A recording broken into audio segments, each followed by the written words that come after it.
Hey everybody, we're back for video 2, and our first word is the Congo Free State after King Leopold II.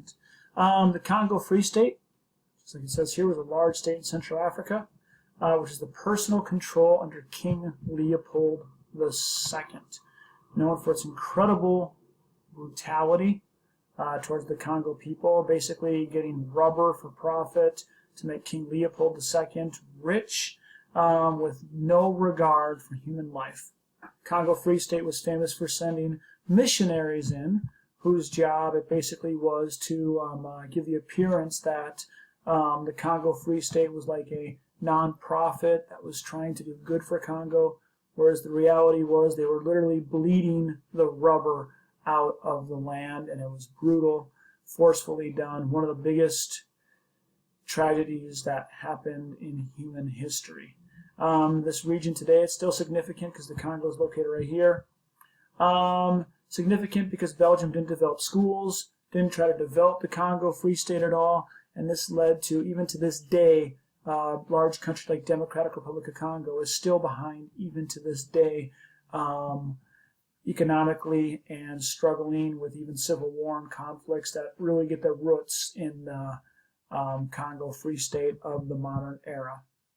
Hello again. Okay, I got my kids here. I got Ms. Wood and Mr. Wood here. And can you read what our next word is? Settler colony. Settler colony. Basically, a settler colony was when Europeans would move into either the Americas, Asia, or Africa, and would bring their own settlers in who would come in and would try to replace the native population with people of European descent, like British or French in many cases. These settler colonies made their own, basically, cities, their own areas that were separate from the native people that lived there, and typically they had more rights than the natives did. Historically significant because they often let the European powers take over more land in the new places that they went. This is kind of a mean chapter, isn't it, Imperialism? Actually, an extremely mean chapter. All right, let's get to our next word. All right, the Boer War. The Boer War was between the Boer, who were the Dutch, who were in South Africa, and the British. Basically what happened is the Boers, who were the Dutch, who saw themselves as having more of a right to South Africa, fought against the British.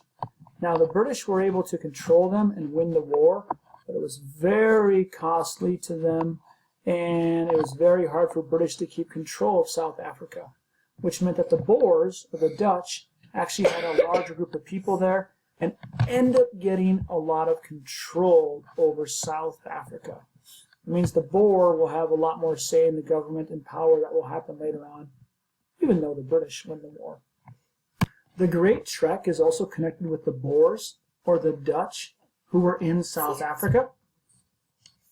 So basically, the Boers, since a lot of their land was taken away near the coast and where the British had more power, the Boers made more routes inland into South Africa and start taking more and more land away from the native Africans like the Xhosa and the Zulu at this time. This is significant because as the Dutch or the Boer move further and further in Africa, it brings them into conflict with groups of people like the Zulu. And this will eventually lead to armed conflict between the Boer and the Zulu in South Africa. Cecil Rhodes was a British businessman and was into mining into South Africa.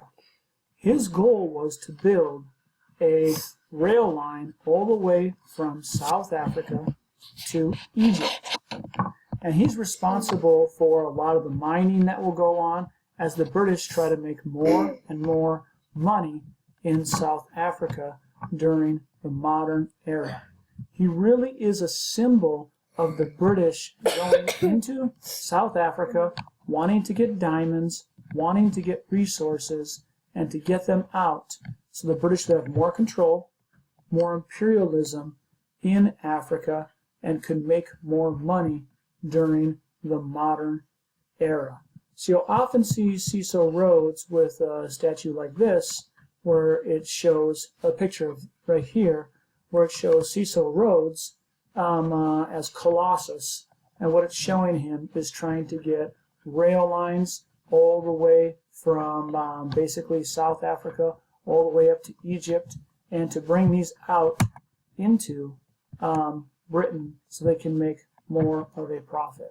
Here we see the picture of Cecil Rhodes, basically as Colossus, trying to get basically telegraph lines and railroads all the way across Africa so Britain could take the resources of Africa during the modern era.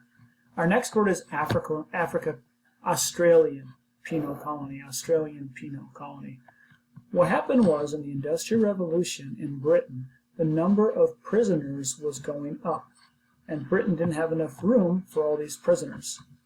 And they couldn't send them to the United States of America because in 1776 the United States had the revolution and became independent.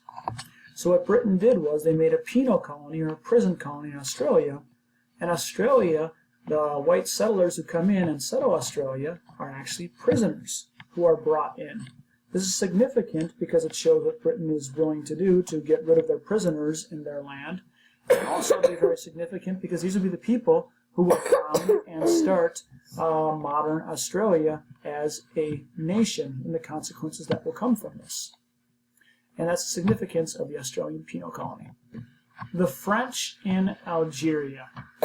So the French come into Algeria and they're able to take Algeria over in northern Africa. But the French, when they take over Algeria, they basically see the people from Algeria as being French, or that they're part of France. So, I mean, basically this means that they view if Algeria wants to have independence, the French would say, no, they can't have independence because they're part of our country. They're part of France. And this will be very significant because later on there will be a very violent confrontation between the French and the Algerians during this time. And it's also showing with Indochina too that France had a lot of land that they were taking resources from during this era of imperialism where France grows in power. And Algeria is another example of a nation in Africa that's taken after the Berlin Conference of 1884-85 as Europe develops more power. The Opium Wars occurred in the modern era between Britain and China. Now, we talked about this before. Basically, what happened was Britain wanted to trade with China, and they had to have silver to get into China. But they found out if they grew opium, this is really bad, which is an addictive drug, that they could sell that into China. So they were smuggling it into China, and more people in China became addicted to opium, which was a huge problem. Drugs are a horrible thing, obviously, and more people in China were becoming addicted to opium, and Britain kept forcing this upon China. Eventually, China halts a crate of opium in the shipload and burns it. And Britain says, hey, we need our money back for that opium. And when China says they won't do it because they're not supposed to be smuggling opium into China anyway, Britain responds by fighting them in the First Opium War. There's another opium war later. The significance of this is the British military is able to defeat China because of their ships and their weapons, and it really shows how China has gone down from being a major power, and Britain has become the major power in the modern era, where Britain can pretty much dictate their will or tell China what to do in the modern era. Again, pretty mean era of history, isn't it, Cesar? Yes. All right, little Mr. Word, we're going to look at the Treaty of Nanjing. Now, the Treaty of Nanjing was the treaty that ended the Second Opium War. It's very important because the Treaty of Nanjing is one-sided. Britain benefits big time. They get control of Hong Kong, they get the right to trade in the 5 major cities, and it legalizes opium in China. Now, they keep opium illegal in Britain because they don't want British people smoking opium and all the devastating, damaging effects of it, but they make it legal in China because Britain wants to sell opium in China, which is horrible. And what this will do is this will basically make Britain has more power, they can trade, they can tell China what to do, and the Treaty of Nanjing is significant because now Britain has total access to China for trade, and they get the city of Hong Kong, which is a strategic port where they keep for about 100 years. And basically, this is incredibly significant because Britain can pretty much tell China what to do, which would have been unimaginable 100 years before this in history. And it's also basically the low point of China from them being the Middle Kingdom, the high power, to now not being very strong anymore. Okay, should we move on to the next word? Yeah. Boxer Rebellion's got a pretty good definition right here. This was a violent anti-foreign rebellion, which was led by the Chinese Boxers because of basically the way they were going to fight. And from 1880... They wore punching gloves? No, but good question. Basically, they were rebelling against anti-Christian, anti-foreign. They had seen how the Opium Wars had happened, how these foreign people were taking advantage of China, and they wanted to fight against the foreigners. Problem was they didn't have the best weapons. They took over some land. Well, it's sad because many of the Boxers were put down and were killed.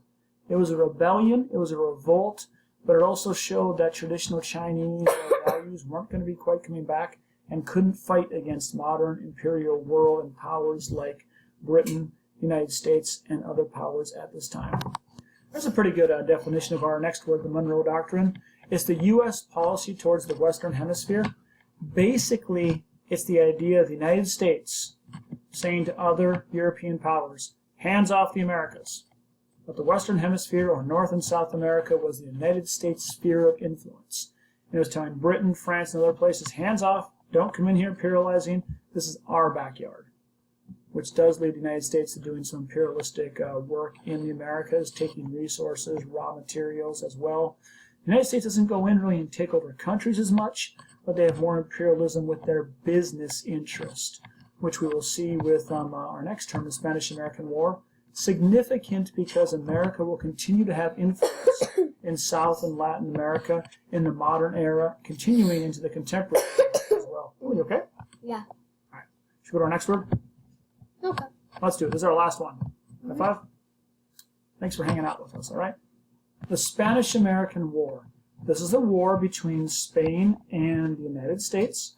Happened in 1898, and basically this is where Spain goes to war because of conflicts that are happening in the Caribbean. Basically what happens is the United States is able to defeat Spain, who is no longer a world power. The United States gets a lot more influence and even some control of territories that were owned by Spain, like Cuba, where the United States will have a lot of control, Puerto Rico, which becomes the United States territory, and the Philippines, which is supposed to become independent, but the United States keeps in its hands pretty much until 1946. This is a big shift in policy for the United States, as many people would say the United States begins acting more like an imperial power at this time. Now, many of these lands like Cuba and Philippines eventually do become free, but the United States does have a lot of influence in them for up to the next 50 years in history. That's our vocab words. You guys have done a great job. Say, sir, thanks for joining us. Sorry, little Mr. Wood, thanks for joining us. Anything to say to our students before we go? I don't think so. Okay, should we go bye? Bye. Bye. We'll see you guys later.